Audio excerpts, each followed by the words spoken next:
वहाँ से राधा रानी के दर्शन करके आगे एक पीतल की गाय की मूर्ति है ना। तो हम सोचे कि वहाँ जब तक दर्शन कर लेते हैं, यहाँ तो अब हो गया अच्छे तरीके से दर्शन। जब वहाँ गए, वहाँ से फिर दर्शन करके आगे खाली जगह है काफ़ी, सारे लोग वहीं जा जा के बैठ रहे थे, तो हम सब लोग भी गए वहाँ बैठ गए, है ना। बैठ गए कि थोड़ा आराम कर लेते हैं तब चलते हैं। अब सोचो कि क्या परीक्षा थी। ये मंदिर इतना भरा हुआ था, दरबार जहाँ पैर रखने की जगह नहीं थी, वो मंदिर अचानक से खाली हो गया, 2-4 लोग बचे।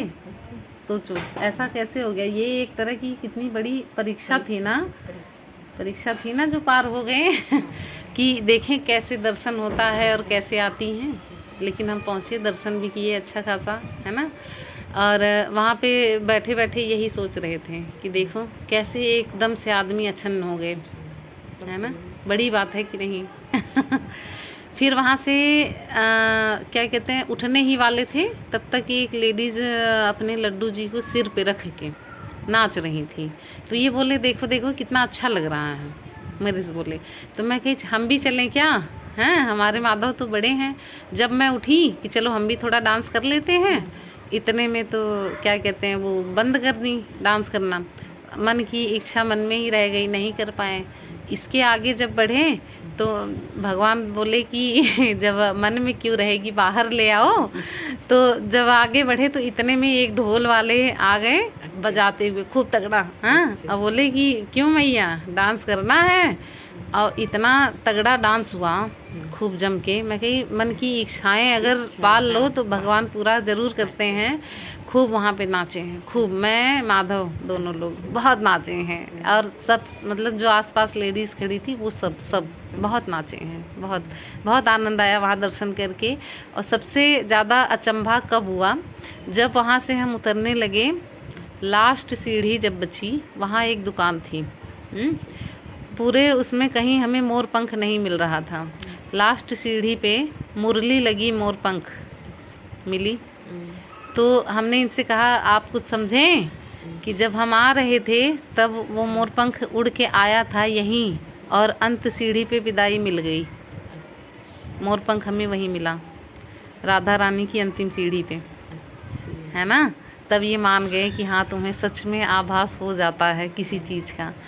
अब वहाँ से आगे जब हम बढ़े कि चलो अब चलते हैं वहाँ परिक्रमा के लिए गिरिराज, तो आगे बढ़े तो वो लड़की दोबारा माँ जी करके आगे बढ़ी। हाँ, और मैं खूब हंसने लगी कि मैं कही देखो ये तो वही हैं। और उन्होंने बोला कि मैया एक बार आपके लल्ला को चूम लूँ। मैंने कहा चूम लो, खिला लूँ। मैं कही खिला लो। और बाज़ार की तरफ मेरा ज़्यादा ध्यान था, मैं उस लड़की को इतना ज़्यादा देख नहीं रही थी। मैं सोची होगा कोई बच्चा ऐसे ही, और नहीं जा रहा था ध्यान। मैंने पल पल की वीडियो बनाई है, हर पल की, लेकिन उनका कैसे नहीं आया, है ना। कैसे नहीं आया पता नहीं ले पाई मैं। हो सकता है भगवान भ्रमित कर दिए हों। और इतना प्यार किया उन्होंने, मैया आप जा रही हैं। मैं कही हाँ मैं जा रही हूँ। फिर बोली मतलब इतने उससे कह रही थी। बाद में जब हम आगे बढ़े तो मैंने इनसे बोला कि आप कुछ समझ रहे हो, तो ये बोले नहीं मैं तो कुछ नहीं समझ रहा हूँ, तुम ज़्यादा समझती हो, तुम ही बता दो। तो हम कहे अच्छा ठीक है। मुझे ऐसा लगा कि साक्षात राधा रानी थी, क्योंकि इस तरह का उन्होंने वेश बना रखा था कि कोई देखे ना उनकी तरफ। हाँ, और सबसे ज़्यादा नोटिस करने वाली बात ये थी कि ना उसकी दुकान थी वहाँ पे, ना उसके माँ बाप थे वहाँ पे, ना उसके आगे पीछे कोई था, है ना।